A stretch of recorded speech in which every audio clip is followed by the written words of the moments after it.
I will call you Kevin. Got you. What's up, everybody? We are here with Great Lakes Hot Takes episode 17, and I believe I remembered to update the title before we went live this time. Yeah, I know, a new me. What's up, Booker? How you doing today? I'm doing fantastic, Cages. I have been on PTO for the past few days, so it's great. I get to like take a break or something Nice, in nice. between the frantic work calls at the time being. So, hey, no, we do what we can. What about yourself? Are you doing all right? I would say that I am in the exact opposite boat. As like an old guy with like a partner, cats, a house that I own, I took like 2 days off for running Smash stuff, and then also was like not feeling good yesterday. So I haven't done anything at home for like 3 to 4 days, and my life is falling apart. Everything is just falling Oh, apart. oh But no. I ran here to get live on the podcast, so that way the Smash content just kept on rolling. So That's I what we're made here it. for. Uh, but anyway, we have our guest today, Oneironaut. How you What's doing, going on, Oneironaut? guys? I'm doing great. It's cool to be here. I've been watching the show every once in a while. It's cool to be an official guest instead of just a caller. Yeah, just a voice on the phone. Yeah, Do you mind if I call you by your first name? that's fine. You guys can call me Jacob. Okay, just wanted to make We're sure before friends. We're before friends I with Yeah. like dox top you. players and stuff, so we can just call them by their first name. All right, guys. Not everybody can do it, but we can. Yeah. Um, so anyway, Oneironaut is the what was it? Assistant director at Yeah. Northwood? Is that the title? Esports coordinator, event coordinator, assistant director, coach, professor, whatever you The want to. There's a classic million. esports guy that just has Yeah. 77 titles, but You need more just kind of hat. does whatever people tell him to do.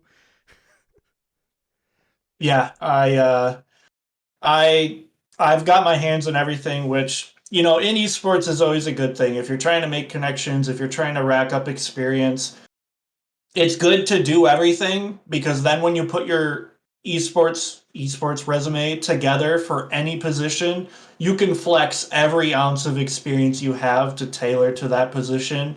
So even though I've only done a tiny bit of X, I can put it on my resume and say, yeah, this is I did this for 2 years and I'm the best, etc. Nice. That's the brilliant thing about esports resumes, and all of it's applicable. You never understand how many skills you pick up while just doing things, right? Yeah. Yeah, it's also one of those fields where like, lots of people it's not like established, right? So you could just be like, "Oh, I, ran this tournament series for 3 years." And then it's like, there was 17 people there and like it's just you and your buddies playing Smash every week, not like any crazy official thing. But, it's on the resume. Hey, anything's better than somebody coming into the space being like, "Yeah, I've played Madden before." Like, Mhm. I don't know, dude. People like it's so easy to flex esports experience that you get those guys that say, "Yeah, I've been in esports for 20 years," when the first 5 of those years was being in a Halo clan. So like in Yep. like in reality, you can say whatever you want. Anyone can say whatever they want, and like who's gonna prove them wrong? Like what? You're gonna say that I don't have 5 years of experience in esports when I was in a Halo clan? You can't dig that up. And when you try to pull something like that in an interview, you can just lie. But if you get the job and then get the job done, like who cares if you lied during an interview? 100%. 100 big big life advice right there. Lie on your resume. I dude, like that. I I encourage you recommend it people, actually. dude, call up a buddy, call up a friend, just be like, "Hey, I'm gonna put you down as a reference. Say I'm gonna call you my general manager from X, Y, or Z." Right? Dude, lie. Just lie. They Listen, do it all the time. on I a paper endorse in this so college, heavily. on a paper in college, unrelated to esports, I was writing about like music, and I got a quote from one of my friends that was like in a band, and I had like credited him as like musical operator at the local college or something like that. And that was one of my official sources for the paper, you know? Who's gonna It was. check? Who's Yeah. gonna check, dude? As long as you know what you're doing, don't do it if you're like if you have no clue what you're doing. That might be a little bit of an issue. In day and age, when people care about like degrees more than anything else, you got to I do don't it. know, man. There are people who are clueless in this space, and they still get to keep their jobs, and they make more money than I do. So, 100%. I mean, Dude, you're getting paid? What the hell? no, I don't make. What is Maybe I do, maybe I don't. Get paid in like jelly beans or something. Shoulder rubs Just from Cody Elson. he just All got right. back, didn't he? Yeah, he's back from Brazil. Nice. Two-time world champ right there. Woo! I wonder how Wait, many who is world this person? championships are there. Cody Elson is the director of Northwood University, where I work. He Okay. just got back from Brazil, where Northwood University Valorant won Worlds. Oh, Yeah, whoa. the whatever worlds, I don't know. There's like 6 different World Cups, so Yep. you get to claim it though. So good on you guys. Yeah, Nice job, Jacob. there is no yeah, I didn't really have a hand in that, and I'm getting emails from Northwood like staff saying congratulations on your world championship win, and I'm like, yep, thanks. World championship win. It's exciting. Yeah, it's Yeah. cool. That's the kind of thing about esports. For those who don't know, esports doesn't really have like an NCAA. There's no real like overarching, organization or anything. Each individual private organization is trying to become the organization. So there are multiple different leagues that are trying to put on, the best atmosphere and the best space for collegiate competition. You have things like NECC, NACE, ECAC, a lot of different organizations that are trying to say like, hey, these are the national championships. We just flew out Northwood. Me and the Smash guys just flew out to Philadelphia to take down Wichita, and that was the whole thing. Oh, we're national champions. We're the best in the nation. Whereas in reality, we're the best of all colleges that have NACE memberships. Mhm. So collegiate esports is in a weird space right now, which makes it honestly it makes it way more interesting to follow. Keeping up to speed on all the different leagues is just it's really cool. And we recently adopted some of the socials for Collegiate Smash that Greg Adler used to work on, and so I'm going to be trying to team up with a lot of people to put out content for that. That way, it can be easier for people to follow the scene. Keep in touch, see who's on top, power rankings, events, stuff like that. So Booker, I'll probably hit you up about that. Ooh, I was gonna Just say you gotta utilize your favorite podcast yeah, hosts, yeah. right? I need people who are very into the scene so they can we can get we can get more content. Ever since Greg Adler left for Riot, Smash the collegiate scene for Smash has been struggling. So next semester we're gonna try to resuscitate it. We have some questions about that. I kind of wanted to talk about you though, because I don't think people know the man behind the team, right? As Mhm. much. They see Northwood is like this behemoth of a brand, right? Especially in the collegiate space. It's interesting. You're kind of touching on collegiate. A lot of schools that we would normally consider like D1 collegiate are not there, right? So there's like a different D1, right? Maryville, Northwood, like these are schools that we wouldn't typically call the big guys, but when it comes to collegiate, you're the best of the best. So like we know about that. People know about Northwood, but I don't think they talk about a lot about the individual. So that's especially why I wanted to have you here. Like what was your introduction to Smash? Oh man. Okay, so I used to compete. I used to enter tournaments, did scrims for a. I was in the amateur scene for League of Legends. I played AD carry for Blue Milk. That was the name of the team, which is why that's my at. And once I stepped down to recruit like a master challenger AD carry for the team, I ran that for a couple years, and then I sold everything and wanted to find a different game to compete in.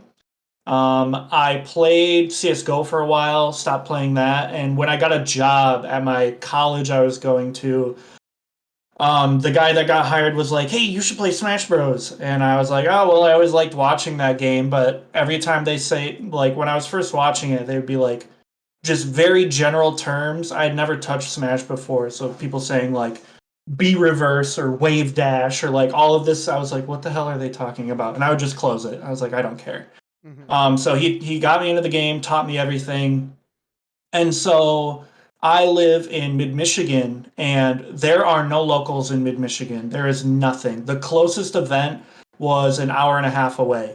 And so, coming from, owning a team, running leagues, managing a team, like being in charge of everything for my entire esports career, I was like, this is stupid. Why is nobody doing this? And so I started my own weekly. I started Tri City Tryhard, and I ran it out of my college. We had a weekly every Wednesday, and I just kept running that, trying to make it better and better, bigger and bigger, until we kind of made it. I guess I don't know. I think the free water tournament series, is kind of what solidified us. Three free waters. We had 130 entrants, and that was right before COVID. We finally were like becoming a strong region, and then we died, which was really unfortunate. But we're back. Um, we're back with Great Lakes Smash now, supported by Northwood University and some other sponsors to be announced. Oh, cool. So we have a lot in the works. It wasn't just a name change. It wasn't just a rebrand. There's going to be a lot of crazy stuff happening with Great Lakes Smash. So that's kind of how it all happened. It's been a wild, man. It's coming up to be 5, 6 years, something like that I've been running tournaments. So I here we will are. say, like I've never driven up to participate in a Tri City or a Great Lakes Smash, but um I will say when like the Tri City guys come to my tournaments, they're like the best group of people. Like I'll call out specifically Dark Nova and Desi, two of my favorite attendees. Like no Wow, matter really? what, they've always got a smile on their face. They're always friendly, joking around, and like all the Tri City guys are like homies and stuff. They have like a connection that a lot of the rest of the scene doesn't have, where it feels like the dudes that all go to that local all feel kind of like homies, that like there's like a lot of splinter groups everywhere else. And it's really cool. It's always really cool when they make like two carpools out and there's like Yeah. 7 guys popping off for a dude that's gonna go 1-2. But he got that upset and he went 2-2 today, and everybody's going crazy for him. And Oh. that's really cool to see. Yeah, that's just the atmosphere in the at the locals and stuff. Um, Tri City is a smaller region. It's a weaker region, like I'll admit, and the scene kind of lives on just out of the positive atmosphere. The thing is, I've always said this, is everyone in Tri City has each other in their best interest, and having such a positive every single week is just enjoyable. When we do finally get the chance to travel somewhere else, and we kind of get that same vibe from whether it's your tournaments, Ori's tournaments. Usually it's like the Aura stuff that is always really enjoyable to be at. It just kind of carries over. And so, we get that same vibe, and the positivity from the Tri City scene just kind of, carries over. So, not just the Tri City guys, it's you guys too, man. You guys Cool. put on Thank great you. Thank stuff. you. Thank you. Yeah, of course. So how did you get into coaching? Well, like I said, Tri City definitely has been and was one of the weaker regions. And at the time, when I first got into it, our two best players were Freakzoid and Sensational, who are, at the time, incredible players. They were both PR level. And they were just absolutely horrendous at coaching, terrible at like giving advice. They knew so much about the game. They were so good at the game. They were PR players. And I was kind of just a translator for them. And so I was like part of part of being a good player, an underrated trait is being coachable, quote unquote. If you are a player and you go up to MKLeo and say, dude, how do I beat Game and Watch? Like, you are wasting anyone's time when you ask for that kind of advice. If you are not being specific, if you do not know the right questions to ask, you are wasting everyone's time. Mm-hmm. And so when you ask a question like that to someone who already can't really um, articulate their advice, if you like, they'll just go on tangents. They'll just ramble. Like Freakazoid will just start talking about stuff that, you know, a lower level player will not even understand. And so I've competed before. I climbed the ladder. I used to be really good at League. And so I had a good, you know, grind set for Smash. And so I would talk to these guys, I'd pick their brains. And so then when people would ask me for advice, I was very confident. I really I could help these guys get better, and I really wanted to push the region. And that's why I said, you know, by the time Tri City 3 Free Waters came around, we had a lot of guys who were really good, and we were making big moves. We were swinging, you know, we were really getting up there as a region. And now we are kind of in a weird situation where um, it's just all of Northwood top level players, and then that like next step down, whether it's like Nook, Desi, whoever else trying to improve. So there's a lot of different things that go into it. Once I kind of got that beginning of like being a translator, I turned that into being a coach. So Gotcha. Um, Makes sense. yeah. What would you say is your biggest accomplishment in coaching? this is gonna sound like a weird example, but it's the first one that came to mind. I had a friend. His name was Eric.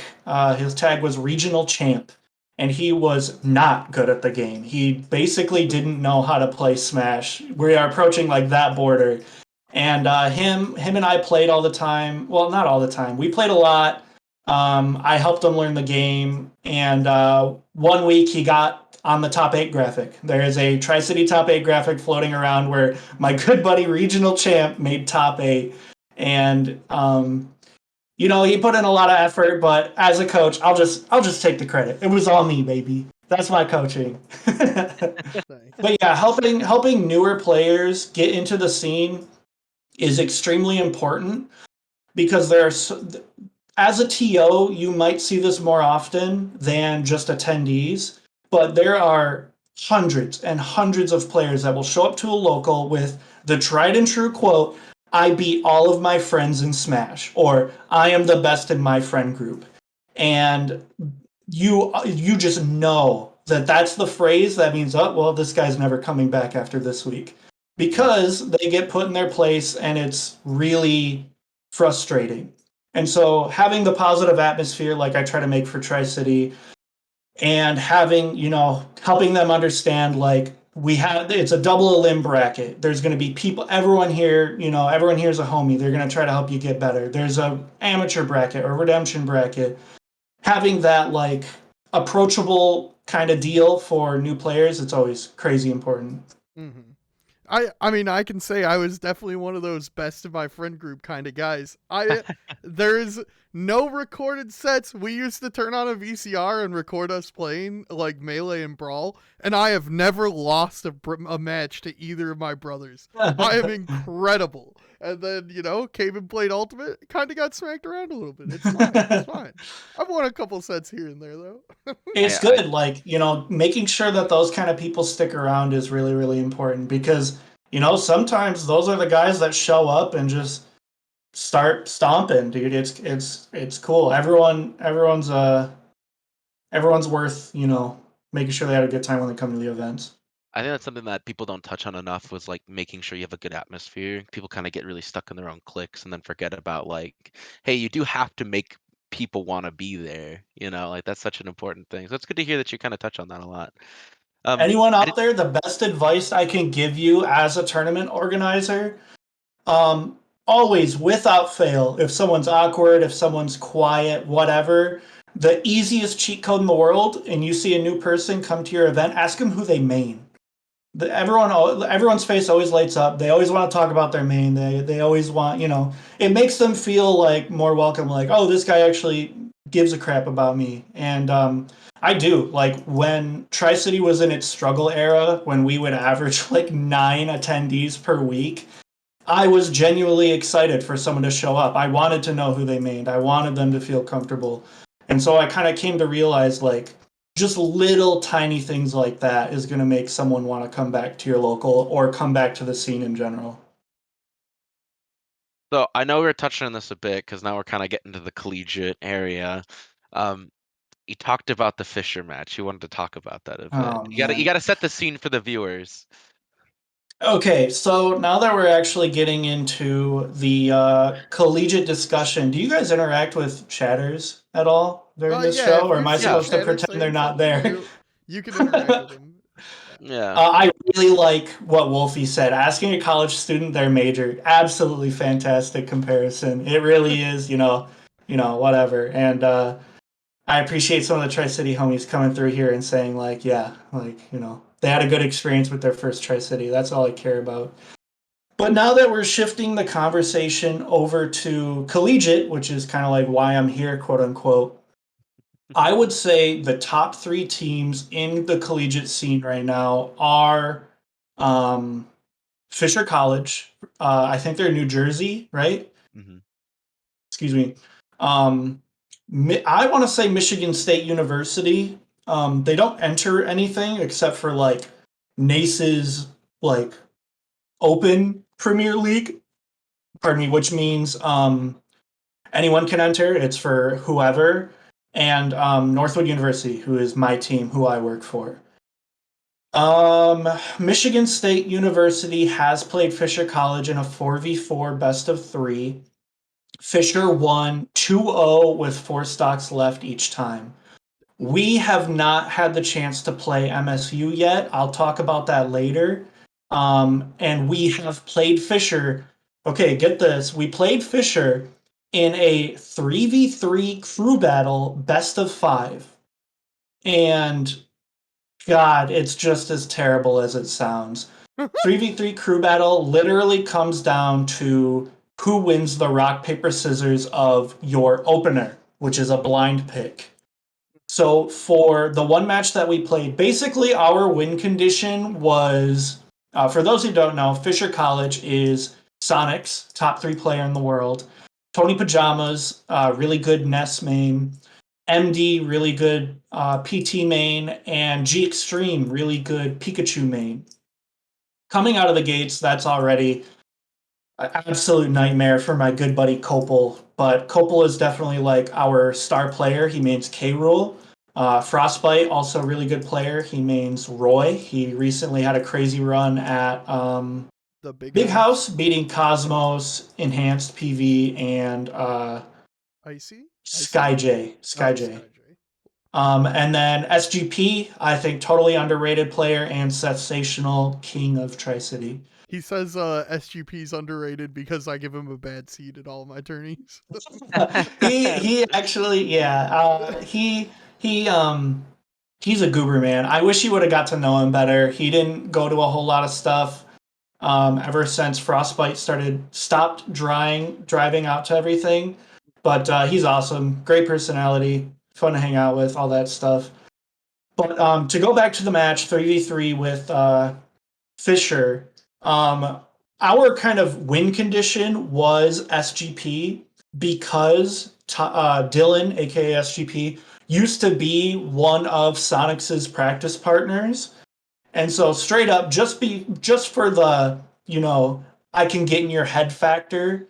Really interesting stat. SGP and Sonics have played like I think 8 sets together, and every single set always goes 2-1 in Sonic's favor, but game one is almost always won by Dylan. And so in a crew battle format, that's exactly what you want. You want to be able to cheese them first 3 stocks, get counter pick advantage, and win. In our match against Fisher in the ECAC, we did not have Dylan. Dylan could not play that day. which hurt really bad. But Oh, man. behind that, we also had Copel. And Copel, the only time they've played, Copel beat Sonics in a best of 5 money match. And so when it came All time right. for the ECAC Fisher match, Copel like nay-nayed on Sonics. Like he won every time. He was either 3-1 or 3-2. Copel, I know you're watching. Have you ever lost a money match? Go ahead and answer in chat whenever. Uh-oh. Copel Farms. While I give him time to reply, um, that's the main problem. Like I said, he lost to King Chris. Ew. You, Okay, maybe Gross. I won't give my opinion on players, come but on. King Chris, Oh, ew. that's a big L right there, Copel. Yeah. Come on. What are you doing? Anyways, on the other side of things, these guys they had G Extreme with Pikachu and Tony Pajamas with Ness, and on paper it's just insufferable for Copel. And so when I go back to say 3v3 crew battles are a joke because it is just boiling down to the counterpick war, um, call it Johns, whatever. I kind of set myself up for that one, but we, next 3 games got some really bad drafts, took the L, whatever. Like I said, I could complain about 3v3s. I could complain about best of fives. I could complain about the fact that we didn't have Dylan. I could complain about the fact that uh, my good buddy Frostbite was not playing to his peak for various reasons, but you know, we lost 1-3. Give us another chance. I have a lot of confidence that we will beat Fisher and be number one. But huge but is Fisher. There are some rumors going around that they have another nightmare player. I don't know if it's true. It's just a rumor. I've heard of But this. you've heard that I've they're I've getting heard that there are rumblings. there is like some absolutely obscenely cracked player potentially going to Fisher. I can't tell anyone because I don't even know if it's true, but the sources are very reliable from what I've heard. So I wish I'm we could have actually beat Fisher when they didn't have this guy, but we'll see. I'm looking at the next like recruitment year for Smash players, and there's some nasty ones going in. Uh, There's some crazy players graduating from high school this semester. yep. And the big thing is, you guys got to remember that Smash came out 2018. So Hmm. all those little fart stained kids that were freshmen in high school, they had all the time in the world to play.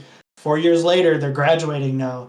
Collegiate scene is going to be full of all these little stinkers that are going to college now. Well, I think the other thing too, which is kind of needs to be talked about, is places where their esports programs aren't really developed yet. So, like we look at a school like Purdue, right? I know we've talked about Indiana before. Purdue's esports is relatively non-existent on like a greater scale. They have a Smash Club, right? But they have a disgusting lineup of players there. If they actually competed, they'd be pretty gross. We talked about Iowa before.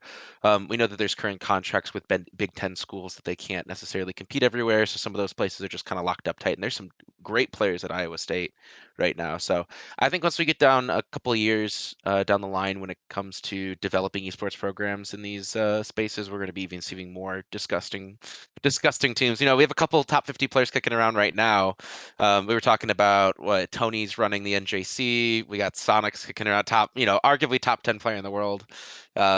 Who's running some collegiate pockets. But I kind of wanted to talk to you about this. This is a greater question. We were speaking about it before we went live. Like, what are your thoughts on the collegiate Smash space right now? Collegiate Smash, I think it's struggling a little bit. I know one of the schools that you talked about that are a powerhouse school that don't or can't enter anything is Georgia State University. They have Cola, they have, I think it's Jazzo as well, and they have one other, like, absolutely obscenely good player, and they don't enter anything. 50% because these colleges don't have an esports program. Omega, yeah, yeah, yeah. They either don't have an esports program, or in Cola's case, they refuse to play Wi-Fi. And so Collegiate Smash kind of has both of those really painful hits where the game is unbearable on Wi-Fi, and that's the only way you can play it when it comes to, competing outside of CECC, which I'll bring up later. And then also, there's a lot of schools that just don't want to invest in Smash because they're terrified of Nintendo. So they either don't enter leagues, they don't recruit players, whatever. And it's easy to say like, yeah, Northwood University were the national champions in Smash, or Fisher College is a national champ in Smash when you have a college like Georgia State with this unbelievable roster that would stomp, and we don't know who's better because they don't compete. Um, so right now, like I mentioned a little bit earlier, I think top three is Fisher, Michigan State, and ourselves. But Collegiate Smash is just in a weird space. It's hard to say where it'll go. Hard to say if it'll go grow from here. But with the resurrection of the at Collegiate Smash, both on Discord and Twitter, me and a couple homies, we're going to be doing our best to kind of put more content on there, get more eyes on Collegiate Smash. I can see it honestly. I think it needs it. People don't even understand where everyone's playing at, right? Like, when the later we move in a time frame, I think the more and more kids are going to be introduced to Smash through the scholastic space. We've already been seeing this in high school organizations like the IHSEA in Illinois, where you're having first-time players coming in as freshmen in high school, and that's how they get into the scene, right? They're either their high school's running locals, or they go to the local scene because they're on the club now, the club team, and from there they kind of like get entered into the pipeline. And I think it's going to be a lot fewer people just entering the space through just like word of mouth. Oh, I see a poster somewhere, and more coming on like a direct pipeline. And so it's going to be even more important that we're kind of developing and letting people know where people are at and where they can find more things. And the amateur scene really just gets to benefit from this at the end of the day. KJS gets more people at his local, right? Because more kids are Mhm, going to mhm. colleges near him, right? So if you haven't looked into it, and this is something I always tell people, if you are a TO or somebody who has inclination for coaching, the collegiate space needs more people who have amateur experience. That is so terribly, desperately needed, because a lot of people come into the scene and think that they know what they're doing. They have no clue. And you get way more resources at schools, believe it or not. Like, can you imagine? I've never paid for a venue ever since I started working at a school. Hey, everything for free. They just hand it to you. It's Yeah. crazy. Oh I'd man. have we have a hot take caller to bring in. Oh my gosh, really? Yeah, I'm gonna drag them in right now. Hello, you are on the air. Oh shoot, I just had the delay from Twitch. Yo, what's up? Hi, True What Boom. what's your I've tag? hee hee. My tag is True Boom. Um And I've been what's your going take tonight? yeah, so hi Jacob, how you doing, man? Good. Nice. So I've been going to Tri-City Tryhard for quite a long time. I think we just looked at it recently. I think it was there since number 36 or something like that. Yep, and we recently just retired Tri City a few weeks ago, maybe a month ago, at Tri City Try Hard number 200. Oh, That he's here to talk yeah, about it. that's my Uh-oh. thing. So it was hyped up for a bit, you know. Oh, Tri-City Tryers quitting, and then it was like, oh, we're changing the name, and it was like months of like suspense, like what is our new name going to be? You know, Tri-City Tryhard, it's such a classic, and then it gets revealed, Great Lakes Smash, and I'm like, why do we sound like like boomer like meetup for like fishing or whatever. Like Oh no. I don't know. Great Lake Smash. So the basic idea was we were kind of like purchased. We are going to be managed on a little bit of a broader scale, and the main goal was to avoid being like the dumpy local in the middle of nowhere, Michigan, to somewhere a little more broad. We could have called it like Midwest something, Great Lakes something, and we just wanted, well, the person Cody has kind of taken the reins over, and he wanted something that is just very, um, very generic for the sake of pulling sponsors. So we are talking to a lot of important people. I'll I'll uh, Leave I'll it leave it that. at that. So next semester, next year, we needed a boomer basic, approachable name for the sake of money. It Okay. sounds like you guys sold out. Oh hell yeah, we did gladly. Yo, honestly, like, I mean, just the name Great Lake Smash, it's just such a you know, you hear it, but I can definitely get behind, like, if you're making more money behind it, like behind the scenes, or like getting more opportunities to make money because it's such a, like I said, boomer friendly name. It sounds like Tri-City Triard, some old guy fart's gonna look at that and be like, "Oh, that's the new kid weird thing, you know, I don't trust that." But get like a fancy, almost official sounding name like that, and it's like, Well, ooh. I can also shut you down in the case of, your opinion stems 1,000,000% from nostalgia, which I don't blame you at all for. The nostalgia of running, this like very connected, I very mean, I'm interpersonal weekly for 5 years, yeah. anything and everything would seem like a downgrade. I mean, I can see that, you know, nostalgia playing a factor, but even with it not playing a factor, like Great Lake Smash is just like, I don't know. Like I go from like Tri City It Tryhard, I doesn't was have like, the oh, personality, I think. We yeah, it doesn't. originally we originally we called it the weekly. It was and could still be called Great Lakes Tryhards, but I did not hear any positive feedback, and I had a handful of people say it sounded stupid. So, Yeah, it's bring definitely Sounds your sounds opinion on, is Great Lakes Tryhards better? What do you guys uh, think? no. no, that's pretty trash actually. I wouldn't go with that dang. one. Yeah. You're So right the I Great first Lakes time. Smash it is. Yeah. Honestly, if we're able to get more people out to it, like even just a visibility wise, you know, looking up on Twitch, I don't know if you had no idea what to look up for Smash Brothers and you're in the Michigan area, you might look up, oh, some generic stuff. I don't know. Maybe. Yep.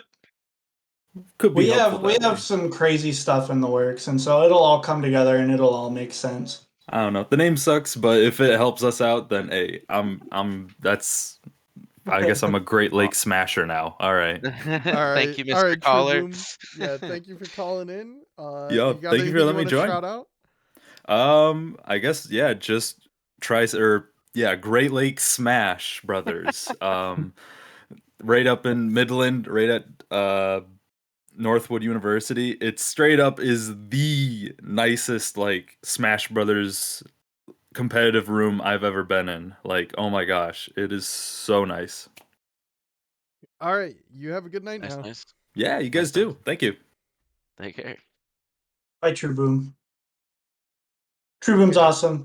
I'm pretty sure he's made it to like nearly every single Tri City for the last like 4 years.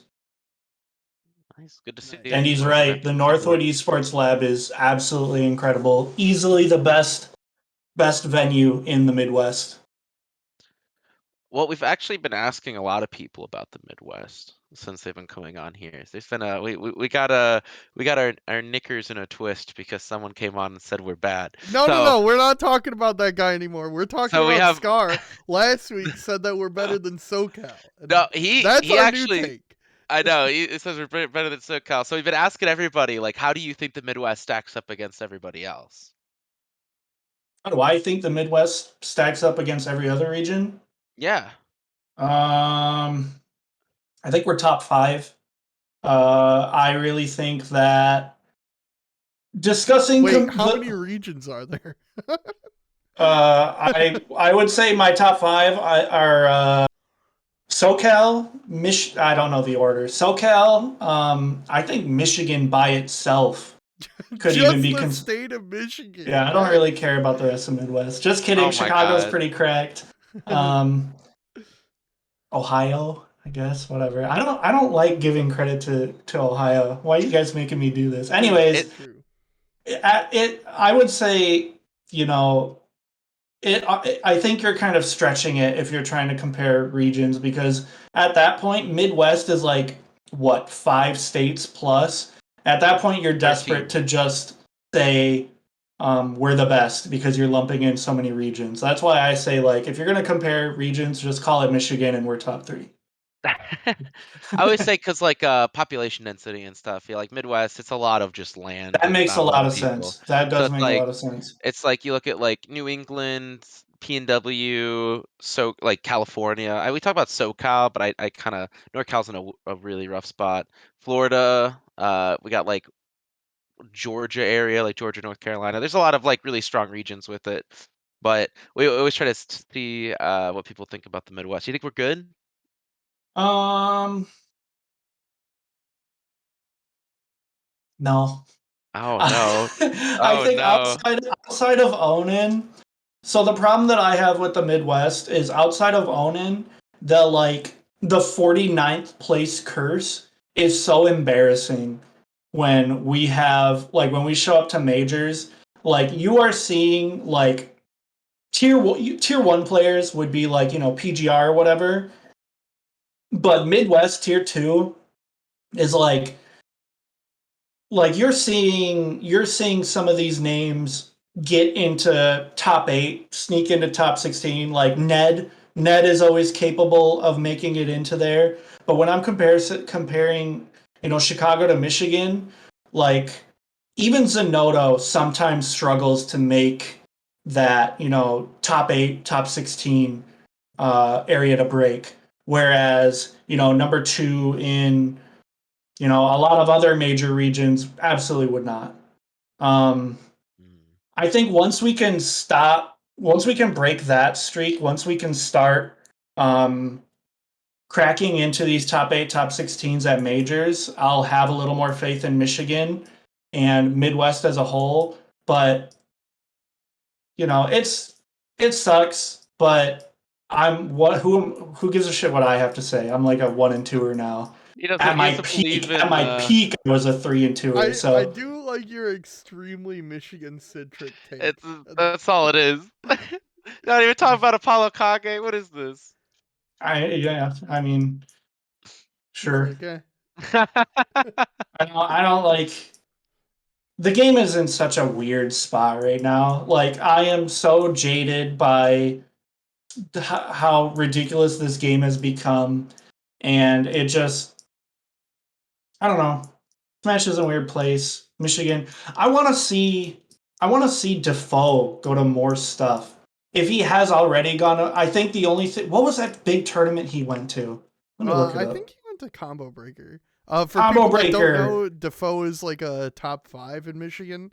He Yeah. plays Shulk. He's really, really annoying online. So if you do know him, you probably hate him. Um, but I he's pretty like. good.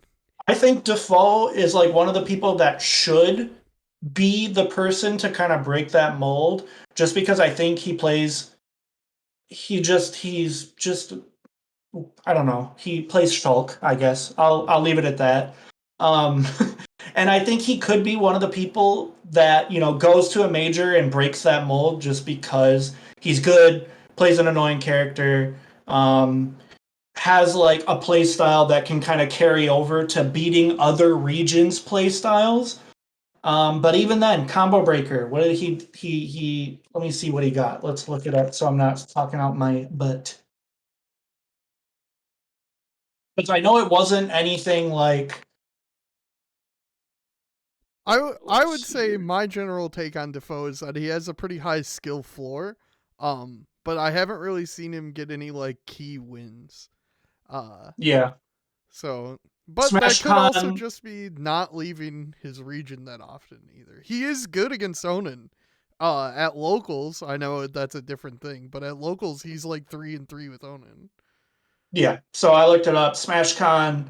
He didn't break top 128 combo breaker. He wasn't able to break um, the top 20. He got 25th, and so at that level for Michigan, that should be our player to get that top 16. And it's been it's been about half a year since Combo Breaker, and I think if he did it again, if he went to a major, I think he would be the guy to do it. Anthony, I also think is Anthony's my I have like a very positive outlook on Smash. Like lots of people are like the game's dying and whatnot, but like even if you just watched like Ludwig Scuffed Invitational last night, there was like 4 people there that were like 15. Like Spargo, Akola, Onan are yeah, all yeah. like can't grow facial hair yet. And like those people are gonna be playing Smash for like the next like 5 to 8 years, like on a competitive level. And that's crazy to think about. That like we already have people that are that good that are that young. And I know like MKLeo was like that for Smash 4 as well. But like that to me it shows like the longevity of the scene in a way that like a lot of doomers kind of overlook in my opinion. And Anthony is also one of those. Like obviously I just talked about like world class players, but Anthony is somebody that's like he's been to like 6 or 7 regionals and he's like top 8 at every single one. And that's like his whole Smash experience. And Yeah, I he like mean, isn't allowed to leave his house without his mom's permission. speaking of, Smash Doomers, it's so frustrating to look at. I don't really know how to word this. I'm going to do my best. It's so frustrating to look at as someone who has competed at a very high level in a different game. If you look at League players, they will sell their soul. You pick the best character in that patch, no questions asked. All of this self obsession with identity and picking your main for the sake of being the cool smasher, like, get over yourself. It's so ridiculous. And then on the other half, the doomer part, people complaining about certain characters like Kazuya and Steve. Like, how dare you? Every single competitive game will have some nightmare character. Like, look at the last patch of Valorant with Chamber. Look at Guilty Gear as a video game. Look at just League of Legends as a video game. It's it's you're embarrassing yourself. Like, Yeah, I definitely agree. Smash is like one of the very few places where like playing your character is like more important than like you're saying in League. Nobody bats an eye when every single ADC in the LCS only plays 3 ADCs yeah, because yep. those are the good ADCs. Mm-hmm. Uh, Right. where that kind of like that kind of centralization in Smash would be like looked at negatively. Like people make tweets about Melee all the time that are like, look, there's 72 Foxes that are in this Melee bracket. And it's like, yeah, because he's good. Yeah. Well, I will say a little bit has to come to. League is a game that is constantly updated, and one bad patch is something that is going to, you won't remember it a month from now. When I think as a Smash Doomer, I've been talked about a lot now. I think I think a lot of it stems from the fact that this is what we got now. And unless there's going to be community made patches, which, there's hope on the horizon, I guess. We're here, there's not going to be a change. I think that's where a lot more of the doom and gloom specifically comes from. Just a little bit of insight, I guess, from the other camp. Yeah, that is understandable. It's funny that I can bring this up as an example, but if you guys haven't heard of Core A Gaming, a YouTuber that does a lot of analysis videos, one of his videos is called The Effects of Salt. And a lot of old school fighting games and a lot of the ones that are still played today, I mean, Melee is an easy example. Those games aren't getting patches either. Those games are never going to get touched, never going to get updated, and you play it and you live with it. And that's kind of where we're at with Smash Ultimate now. Is the game is no longer going to get touched, and it's get good or get your eyes gouged out at this point. So it's I can understand. Like, I've played against really good Kazuyas and really good Steves, and I can understand the headache that would come from competitors who are trying to get better and trying to improve at the game. But for people who like I don't know. There's people that don't even play the game anymore giving their opinions on this kind of stuff, and it's like, yeah, you quit the game. Okay, we know the character is annoying, so thanks. Let's move on. I don't know. A lot of different opinions to be had. That's mine. I think it's just easy. It's very easy and very obvious when someone has never been good at a game other than Smash. I guess I'll leave my hot take at that. Hmm. A good one. That's a good Yeah. hot take. I I'm really into trying to stroke some discourse here. So the Midwest one didn't stick because you're a big Michigan guy. How do you think the Michigan subregions rank against each other? That I'm interested on. Ooh, Okay, and this There you idiot's go. already been in my chat before and like, oh, like your region would get washed by every other region, even though we have like 9 of the 15 PR players. So I'm what interested to hear this one.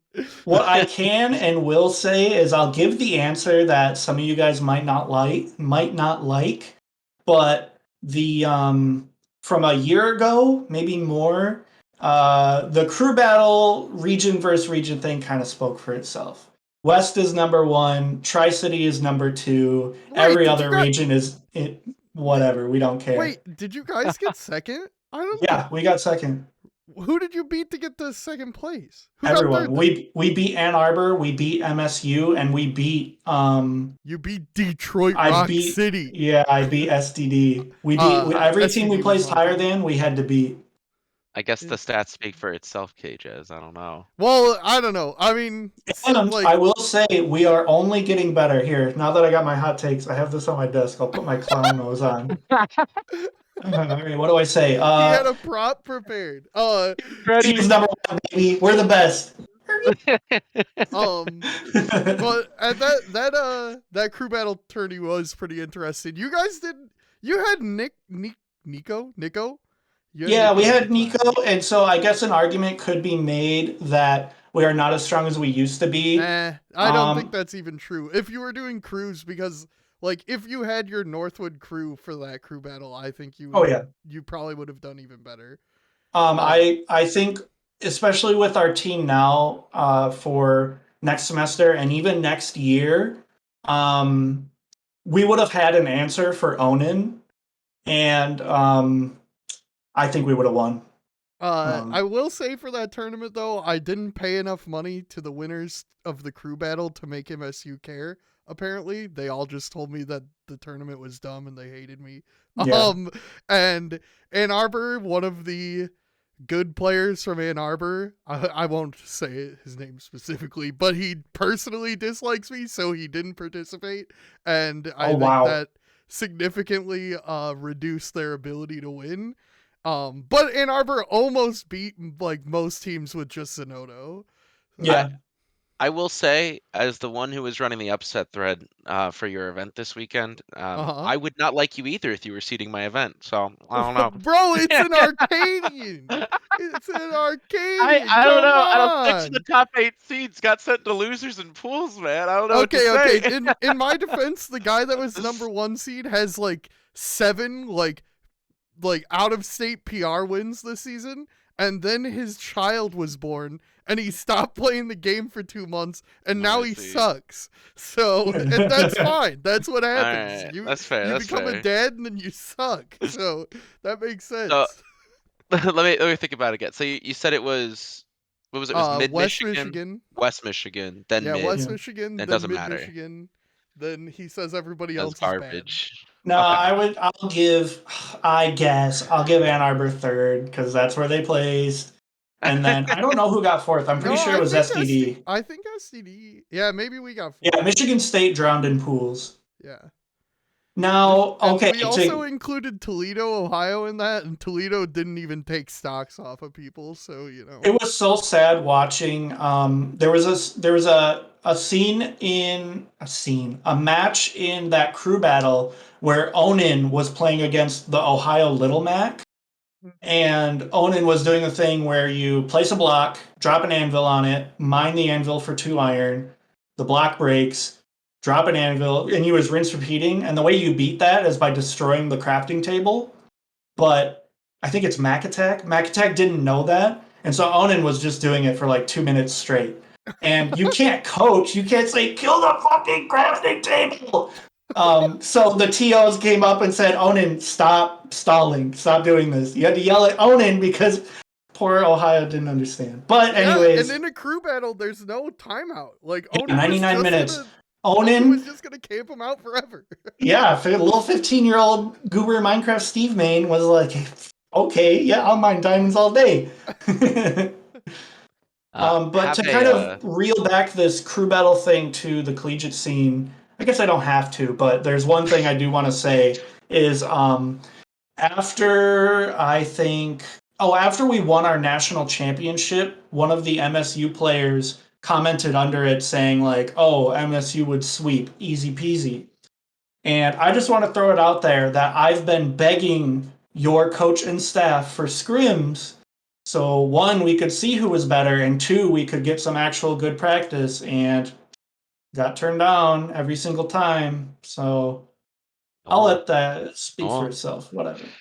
Okay. They're not We here. do. I would have liked to say it when an actual MSU player was here, so I'm not just talking smack without Yeah, them with nobody knowing. defending But themselves. That's Oh, okay. We have Cages, somebody.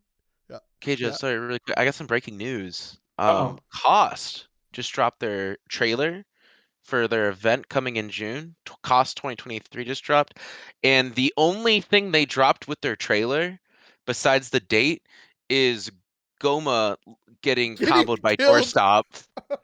That was what it. the That's the whole clip. That's some Wow. shots fired. Ohio trying to dunk on Michigan. hell? Oh man, I so can't rude. even retweet that. Now, like, No, you then I can't. look bad if I hit the retweet on that. Yeah. You say another hot take? There's a lot of them tonight.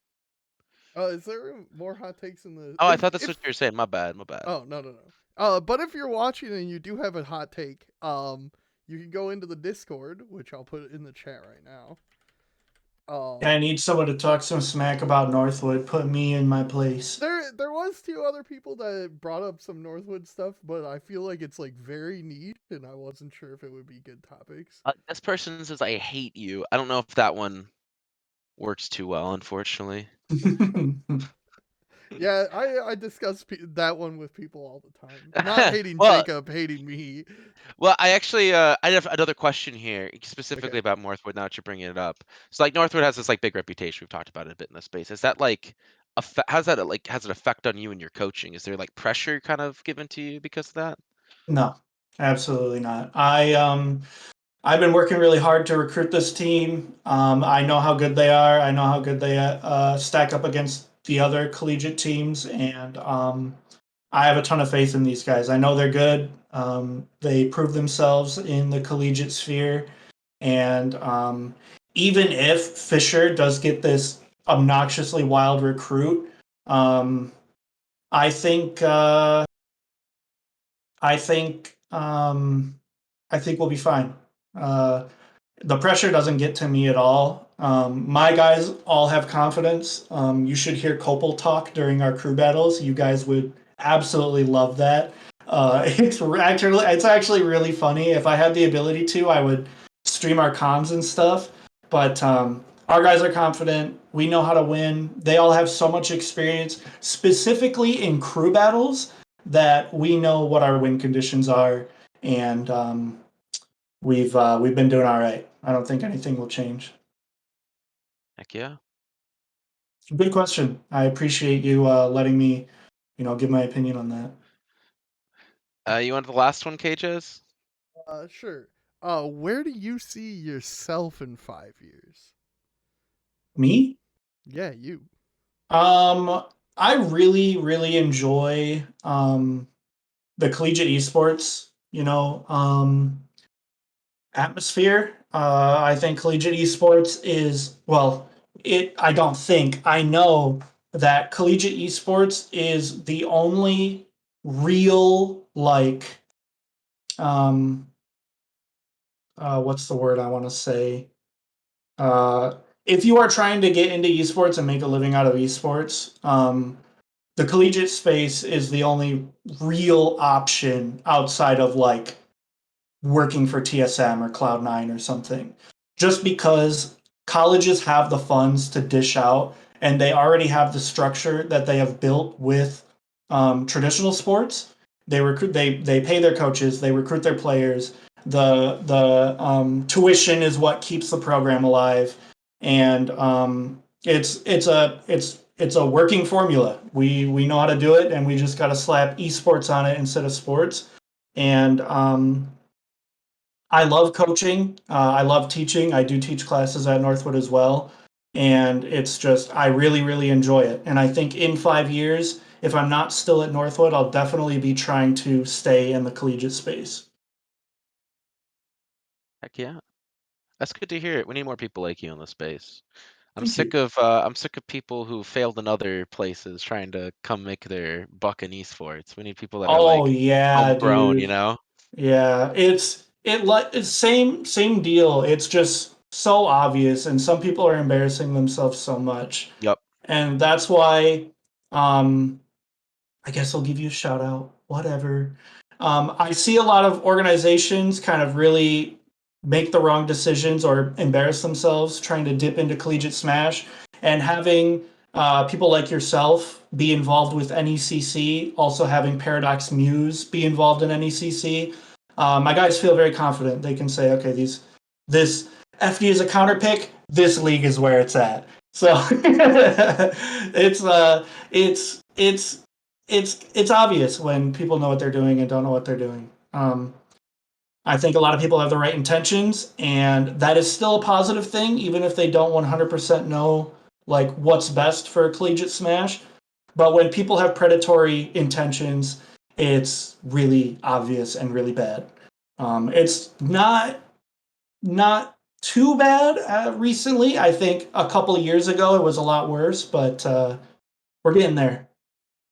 Collegiate scene is still young, and so it's only going up from here. Even now, even in the current times, you should see how much some of these people make, dude. Uh, It's yep. Hey, you I don't want jumped to hear ship. numbers, dude. I'll say No, no, that. You do I not know, want to I hear know. numbers. Well, I jumped ship from sorry, switching topics slightly. I saw someone in chat was like, we need to get Booker and KJS as coaches. I agree with KJS. KJS needs to coach. I actually did. I jumped from collegiate coaching. I was the director of a program for 2 years in Springfield, Illinois, at Lincoln Land Community College. And so now I moved to corporate because you get paid in corporate, and Yeah. uh, Yep. there is money in collegiate. It's just that like you work another job. It's a sustainability Me? with one job is yeah, you do like the professor stuff, right? You're Oh, teaching. So well, I do like staff, corporate management stuff. I do the recruiting and stuff, and then yeah, I do the teaching as well. So yeah, yeah, you're right. I have the job. you have to. It's like the double jobs thing, and that's just really prevalent in esports right now. I got buddies who are like full-time directors that have to like do something on the side because otherwise they just can't afford to live. It's an issue. But corporate, that's the other problem. Is like a lot of corporate space. I think and I can't speak too much on it with my current position because vested interest and all that. For those of you, I currently work at Generation Esports, um which is a corporation that works with collegiate in the esports collegiate space and scholastic. But I do know that a lot of good people are in those positions. You look at places like Play Versus and these other companies who I think have really good intentions. They're really good people to have, and they're stuck in a lot of places because of where the finances are. I know, I see you. It's just kind of how it be, unfortunately. It's just it's really hard. You either have to try to make it big, maybe with a team that people try that route, or you run your local for forever and you never get any bigger with it. It's just hard to get bigger into the space. So it's good. Use the resources you have and connect to people. Don't be like cages and piss off top players or whatever, right? Listen, It's it's fun. impossible to please all of them. Dude, Yeah. I got so many people blocked on Twitter. Don't worry. Don't worry. People don't like you, don't make it know they don't like you. That's The EMU Smash Club account says it's impossible to please any of them. EMU Let's is doing go. good in the chat right now. Having a rough time. So Well, I bad. there's a lot of cold takes. I've been peeping the Discord, and everyone's Oh kind of yeah. said stuff. Yeah, everybody's takes are very cold. Two people have just said things that you've already said on the Yeah. podcast, Jacob. So. Very strong in collegiate, but is very weak at a high school level league. I don't know. That's interesting. That's an High interesting school, one. It's high hard school. to No, comment. actually, we have Detroit Catholic. Detroit Catholic is good at I everything. yeah. I don't know. There's see the high school thing I can speak on a lot because I assist in it a bit. Um, you need state leagues to be able to help that. That's the big thing, getting state leagues, because if you and to do that, please other things, if we're telling people to do stuff, go reach out to your local high school, see if they have clubs, see if you can help out with them, because like desperately needed. A lot of these guys don't know what they're doing, and they love esports and they want to do something for their kids, but they don't know all the games specifically. But unless there's state Actually, leagues, it's a problem. What would you say? yeah, I actually have, Northwood is reputable as it is.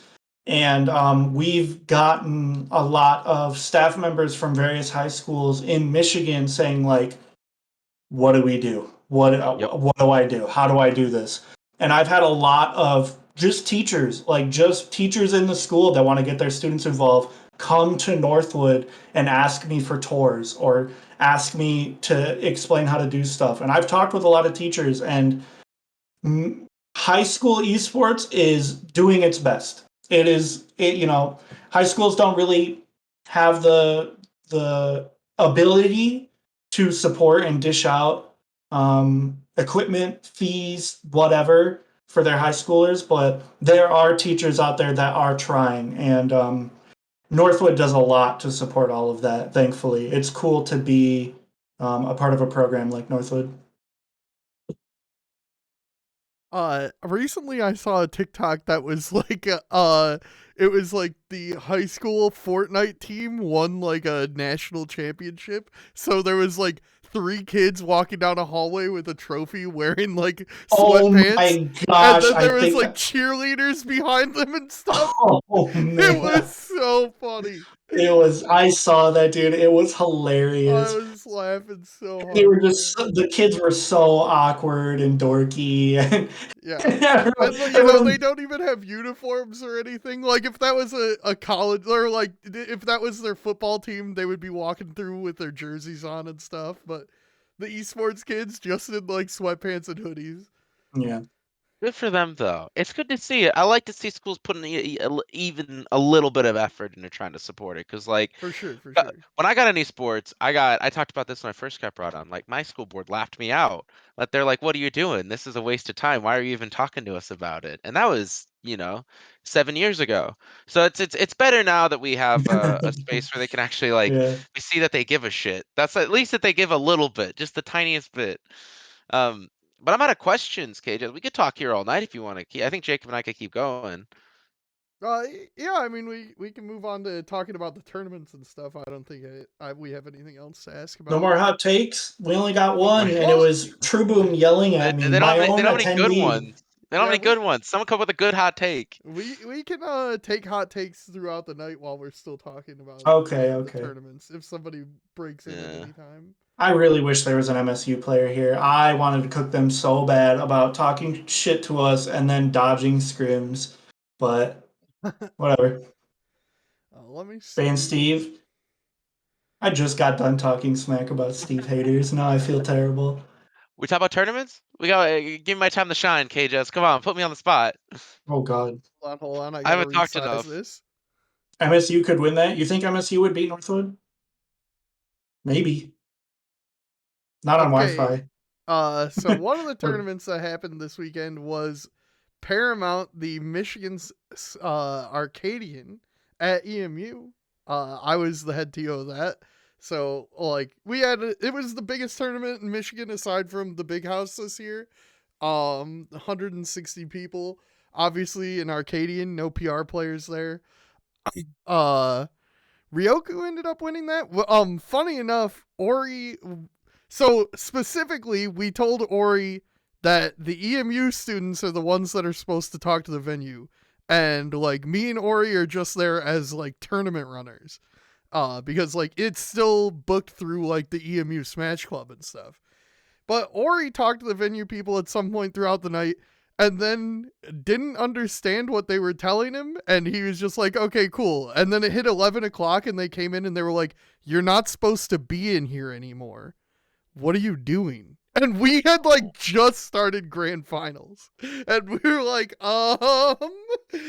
So we had to kick everyone out, and we told them like, okay, we're shutting down. We can't just like walk out because we have all the stream stuff. We need like a half an hour to like put it all away. And so we just went in the back and pretended like we were breaking everything down while Druish and Ryoku played out grand finals. I didn't know that. That's awesome. Yeah, we turned Good. off like the projector and we were like, yeah, we're doing it. It's fine. Don't worry. All right, I'm looking at this. I wanted to talk to you really quick. So Ducks lost in pools. Let me look. Uh-huh. Ducks was the A seed. We have the third suspect lost in pools. That's Okay, a third Ducks seed. got third Wait, at the Arcadian I'm still last going. year. I'm still Okay. going. Aggie, right? Is it Aggie? Augie. Augie was the first seed, lost in pools. So that's 3. Who else do I got here? 5th seed. So top 48 happens. 5th seed, Jado loses. Boku loses. Okay, Rob Jado loses. sucks. Jado shouldn't have been seeded that high. Suspect is out at 33rd. Okay, He's let the me tell third you about seed. Suspect. Let me tell you a quick story about Suspect. All right, This motherfucker is like right on the edge of PR. And I do this thing at some of my tournaments where I give away money. And so like it based on certain conditions. And Suspect has had a like the big $10 condition bounty on his name both times. So he won until he got to one of the players that would get the bounty and then threw to those 2 players. So that way I would have to pay those people money. He's a little shit. I hate him. True? Is this I don't true? believe can't that for a believe he second. would just I don't know. I don't throw think it tournaments happened. like that. I don't think it's this happened. crazy. We've got Sorry. a code Bro, red no, he skilled makes his player tag alert. when Zinkus. he plays, Suspect makes his tag hashtag free KJ's money. It's on purpose. I hate him. If you're watching Suspect, if you see this, I hate you. Not actually. Thank you for All coming right, to my wait. tourneys. I gotta put shout outs to Zinkus. Shout outs to Zinkus. from Yeah, Booker. Zinkus got the big upset. He ended up beating Yeah. Suspect at the I tourney. don't want to give Nate credit just because he's a stinker, but even when there was no KJ's money involved and it was a money match, there was actual money involved. My good buddy Izumi beat him at Big House. And for the record, Nate went like 0-2 at Stampede. He is just the most toxic Terry in the world who is just not good. Suspect lost to him. So I'm thinking this is just a raise your zinkers moment. I see. I- But the big- big storyline, Druish was like expected to do really good. Oh, did you want to keep trashing on me, Booker? Go ahead. No. You jumped into the talking point that I want to talk to. That's perfect. Keep going. Don't stop. Druish was expected to do very good at this. Ryoku is a like former PR player, and everybody hates me for letting him play in this tournament. So we might change the rules for next What was year. his old tag? It was still Ryoku. Oh, okay. But like I did, if you haven't been PR after quarantine, then you were allowed to come to this one, which some people think is not fair. So whatever. I don't know. Ryoku was able to be in the last 2 PR seasons and he didn't make it. So like to me, I think that's fine. But whatever. Anyway, Druish was like expected to do very good and he did very good. He lives very far away. He lives like along the lake on the west side of the state.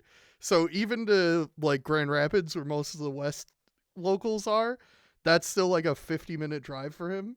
So he's not at tournaments that often, but he always does really good at them. So kind of expected for Druish to get second there. Solar is the big one. Like Solar only goes to the Oakland University local. So not very many people know him. Usually he goes like 3-2. He doesn't have too many crazy performances, but he was playing out of his mind at this tournament. The set to watch from this is the Solar versus Adorable Night set. I think it's like winners semis. Crazy. That set is crazy. When you're watching Solar play and you're like, no way, this is some random unranked dude in Michigan. He's like doing just crazy spacing with Marth and like landing like 6-piece combos, which I didn't even know Marth had. Like, it's insane. It's crazy. He was playing out of his mind. Um, Jado got fourth. Jado sucks. I don't know how he got fourth. But congrats to him. That's cool, I guess. Uh, Adorable Knight got fifth. Adorable Knight, a mainstay in Michigan. He's pretty strong. Pretty good performance for him. Nothing too out of the ordinary, but fifth at the Arcadian, kind of expected. Um, then we had Yoder Leahy, who Luigi main. He did really good. Unfortunately, he ran into Druish on loser's side and had his run. I think he probably if his bracket was a little different, I think he might have been able to top 3 this. He was playing really really good. Trisket, an OU player, one of the people that calls Ori coach now, made top 8, so that's pretty cool. Biggest performance for him so far. And then PC3X, another former PR player, plays like the Spaceys and Snake and Pac-Man. He's got a huge repertoire of characters, and Cloud apparently, according to the top 8. PC3X top 8. So yeah, kind of expected for him. Old head. I love PC3X. He's a great Yeah, guy. I was yeah. gonna mention Pascal's though, cool. Trisket is one of 2 big placements for Pac-Man. By the way, this weekend alone, Pac-Man stocks going high. First time placement, also, I think for like a regional. I think I could call it a regional. What? There's like 3 regions. Mm-hmm. Call it a big monthly. What's the next one? Do you have the other? Do you have it up? The Let's Ohio see one? if I hit next here. If I can Is click Flavor? this. No, is Flavortown 404. next? I can go to Flavortown. Yeah, go to Flavortown. I want to talk about it Okay. because let me see if it's up. What? There we go. Gotta talk about Flavortown because I've been telling y'all about Straw Hat Kid. I've been saying his name from the tippy tops as far as I can say, and lo and behold, fourth at this stacked ass event, Flavortown Throwdown. Who'd even beat? I have to look at the bracket because I did not see this happening. Um, he lost to Time Gear in winners, beats a Tommy, Kubo, Tenet, and Pig. So not like big wins, but like fourth at this. Oh, that's before top 8. Wait. He beats a couple He people. beat Oh, Non in top 8. there you go. Weeble Wobs 3-0'd Non. I heard it wasn't even close. Like Mm-hmm. that's Non's a good player. You don't just do that to Non. You know what I'm saying? Like Non's a great player, one would say, but Geist takes it home again. Somebody please stop Bayo. Why? Can't let them keep getting away with this. Geist runs it home. Psychod gets second.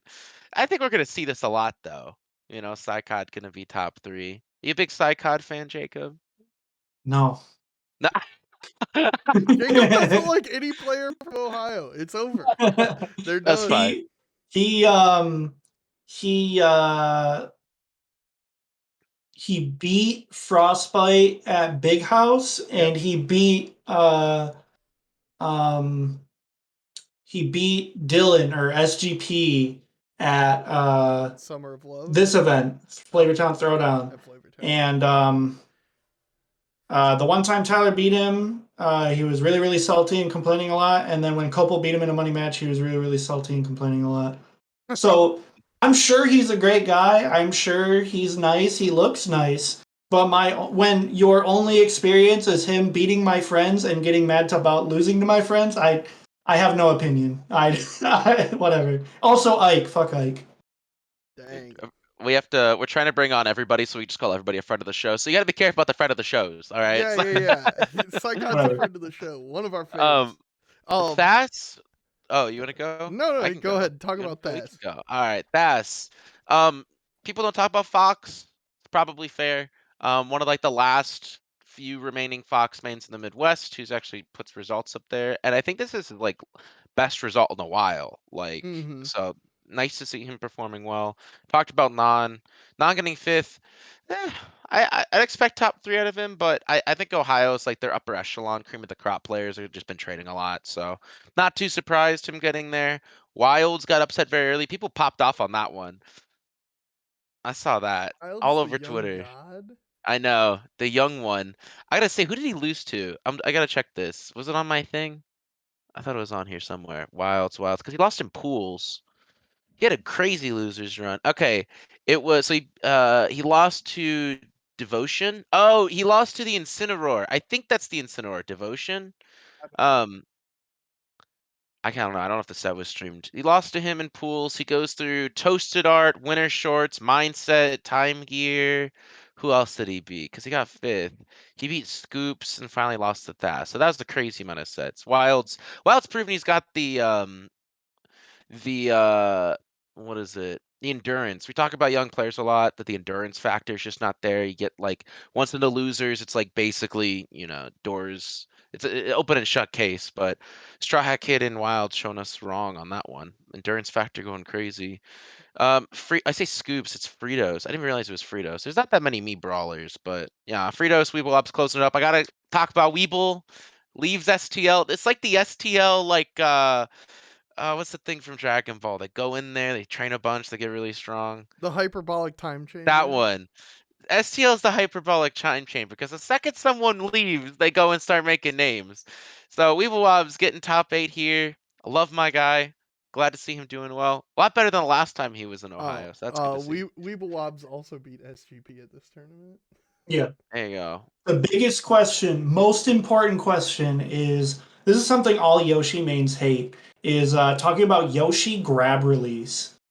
It is the cheesiest thing. So for those who don't know, if you are mashing pummel with Yoshi and they break out, Yoshi is plus minus 0. So it is just literally rock paper scissors. And in reality, throwing them off stage for stage control will always be better, but if you get a really hard read after the grab release, it's really cool and really funny. And most Yoshis are kind of nerds. They're like, just do what's optimal. We're already playing a cheese character like Yoshi.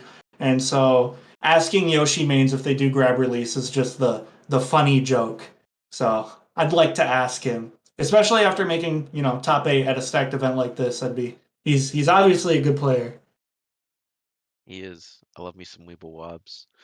What's next in the agenda? We got another one to talk about? All You right. said you want to I'm go gonna back to flip. Yeah, 404? flip back to 404.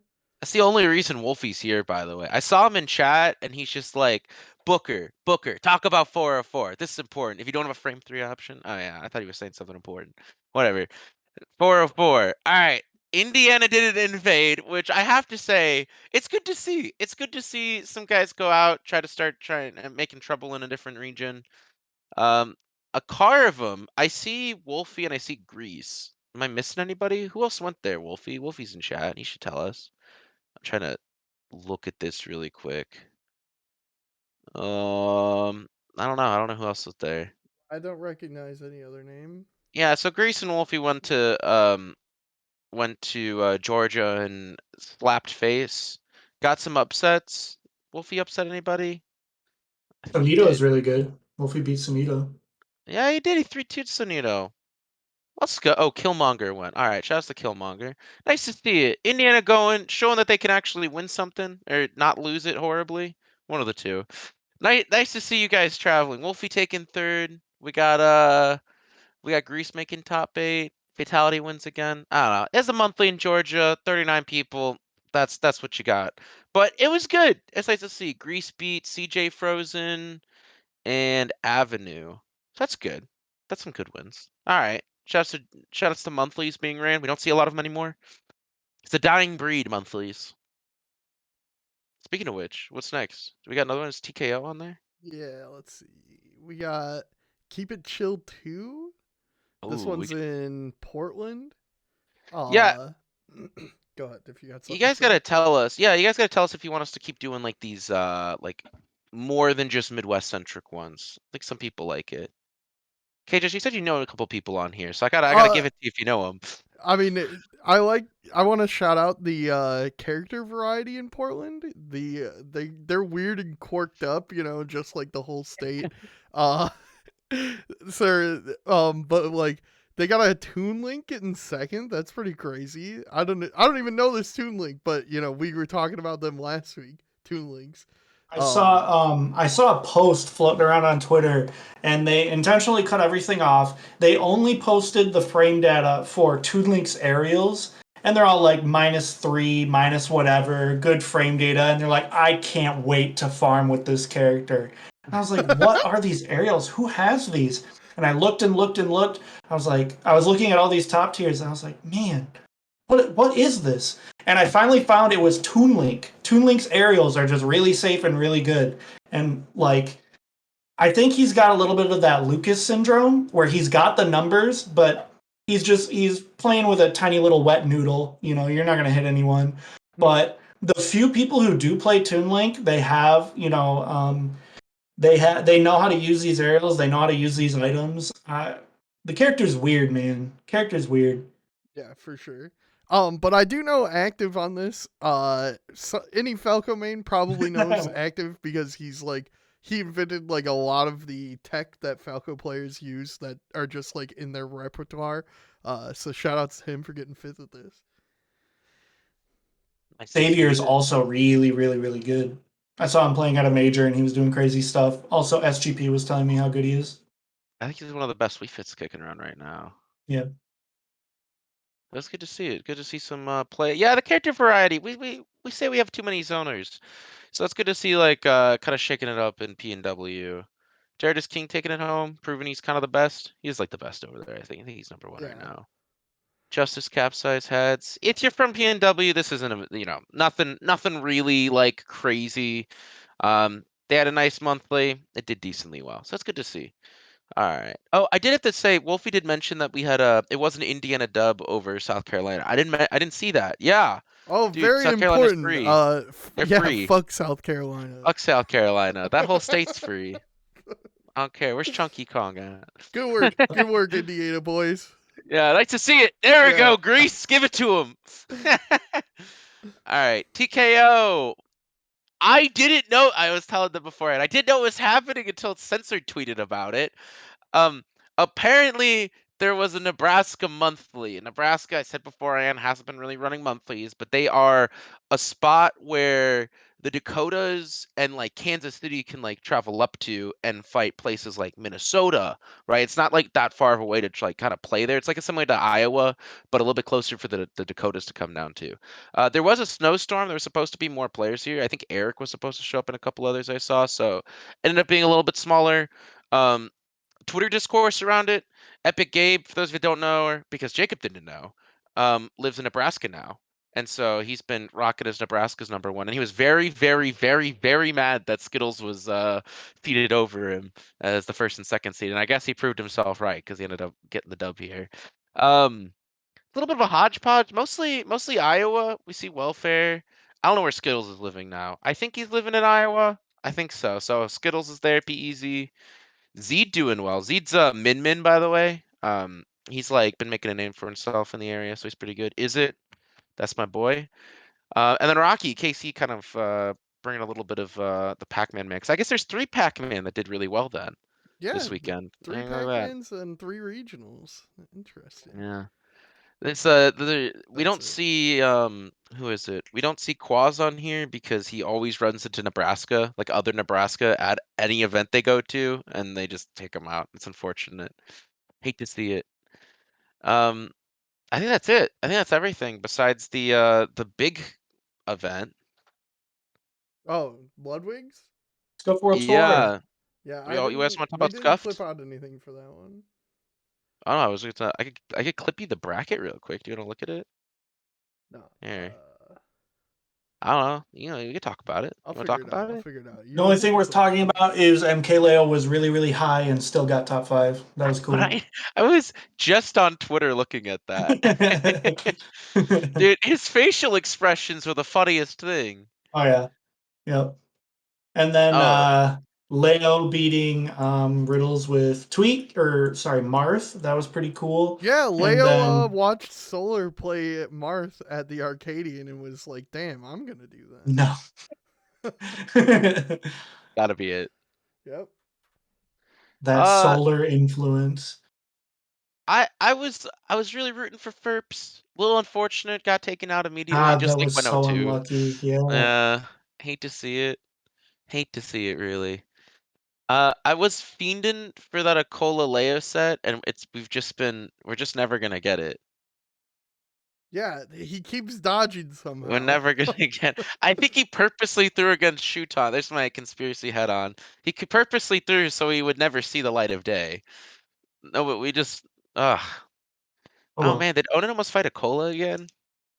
Yeah, He he Yeah, would if have. he would have beat Light, he would have. Yep. Man. So I didn't see the Onan Light set at Ludwig's last tournament.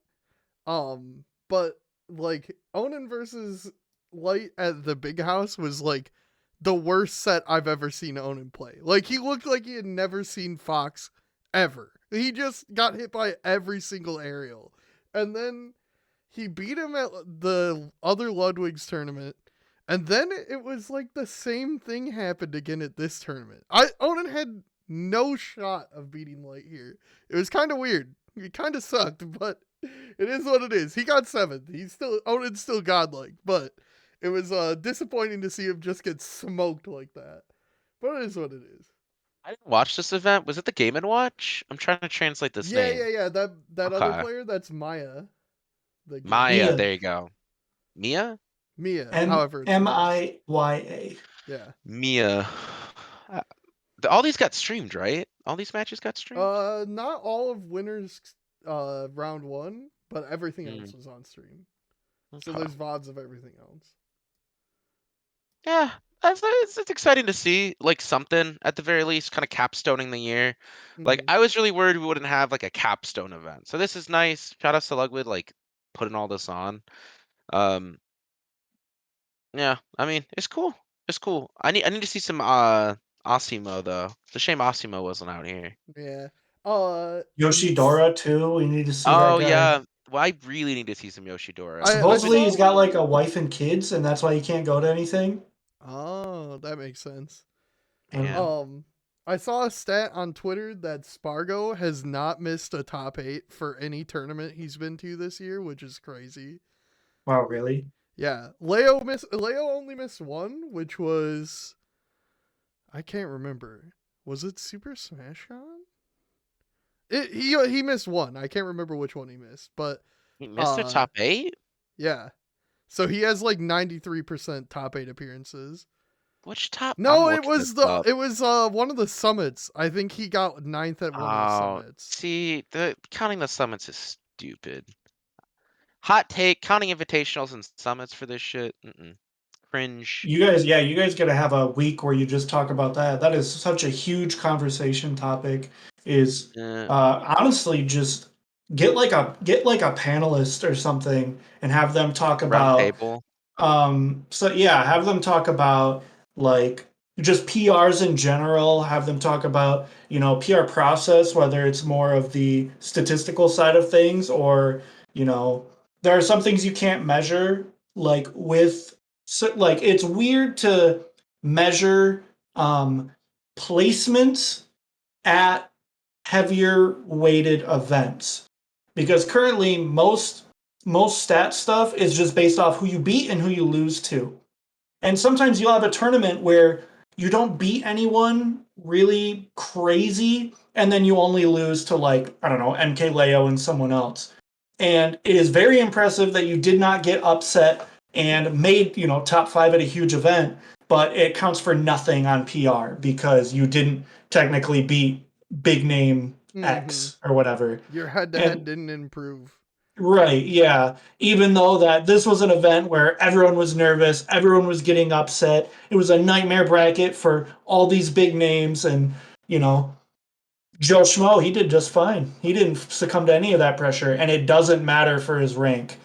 So there's so much to talk about with that kind of stuff and then You know, it's obviously funny. Oh, sorry. Go ahead. obviously Finish your it. topic of invitationals. That's all I had to say. What's up? Yeah. It was funny. Like usually Grayson is on here and he's part of the Michigan panel. And then we had Ray call in for a hot take, and Ray is part of the Michigan panel. And it was like some hot take about PR.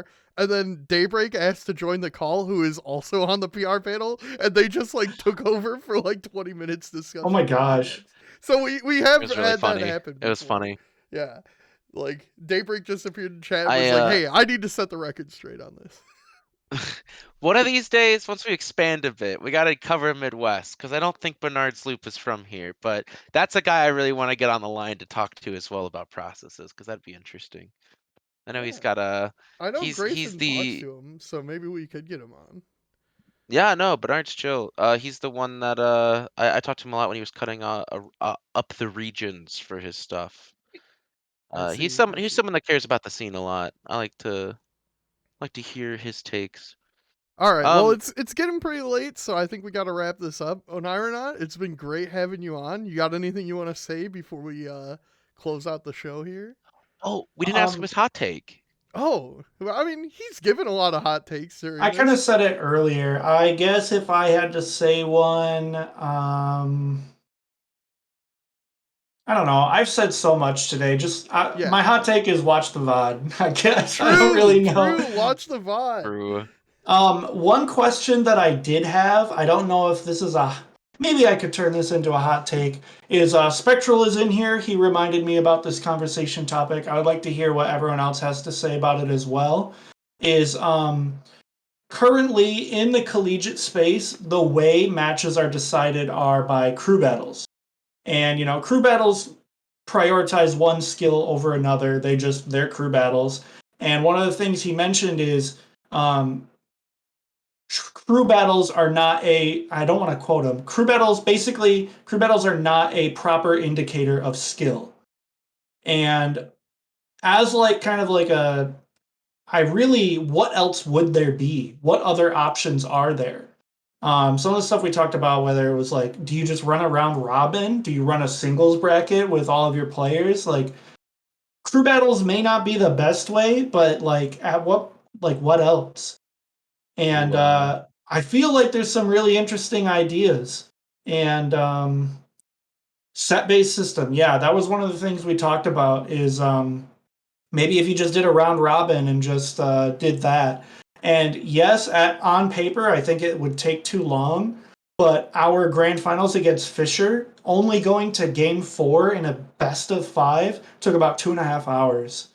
Yeah, I think So, wrestling meets are round robin, oh, like really? between schools. So I think like that's a pretty realistic, like um, especially if you aren't limited to just like one system, like playing every single set on one system. I don't know how it would work out, but um, my favorite system for deducing who's like better schools, and I wish more people would do this. I actually need to get some credit from the IHSEA for that one. So that's the Illinois High School Association.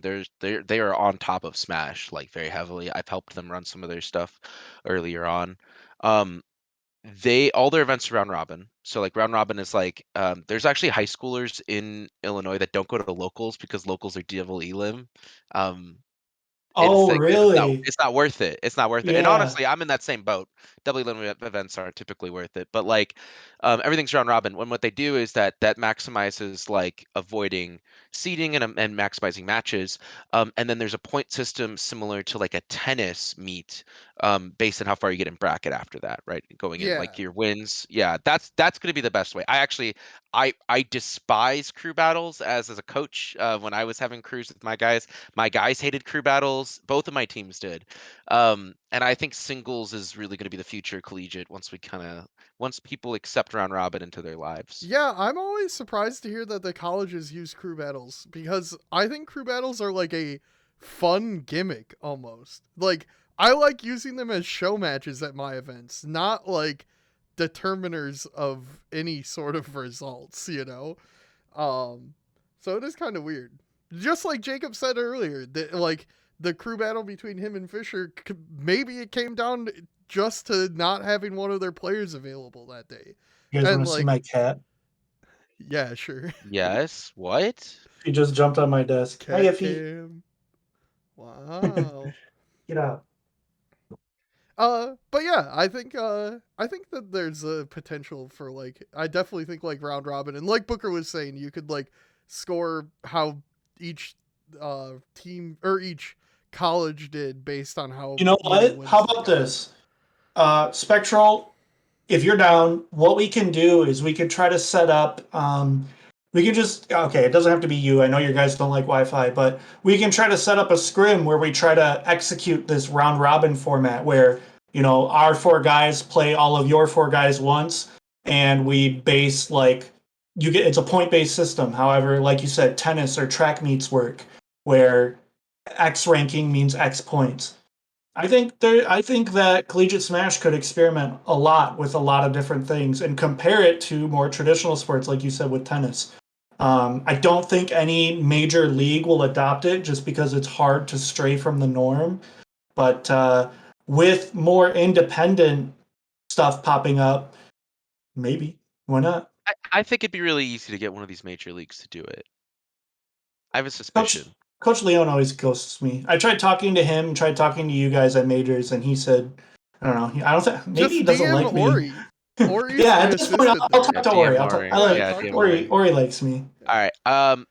Thank you for the questions. Thanks you for being on, by the way. I think we do have to wrap it up though.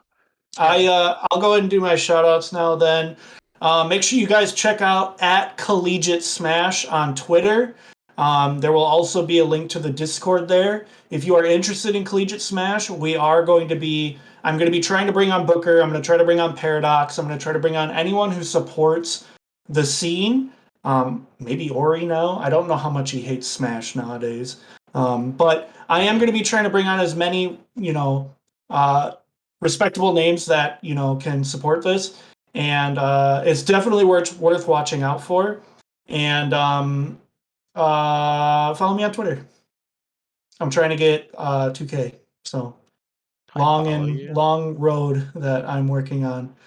Other than that, if you guys ever want more questions, more info on Collegiate Smash stuff, it's my full-time job. So I am always down to talk, help, do whatever I can, and use Northwood's resources to help anyone I can. But yeah, thanks for having me, guys. This was a lot of fun. I'm glad we got to talk about a lot of different things, and hopefully I can show up more often as a caller, maybe. Yeah, Yeah. yeah, it was fun Thanks so having much you for on. being here. Yeah. We really appreciated having your insight. I think it was really cool to kind of branch off a bit from the top players. So All right, I guess that's our everybody. show then. If you're watching this on YouTube, make sure to like and subscribe. Have a good night. Bye, guys.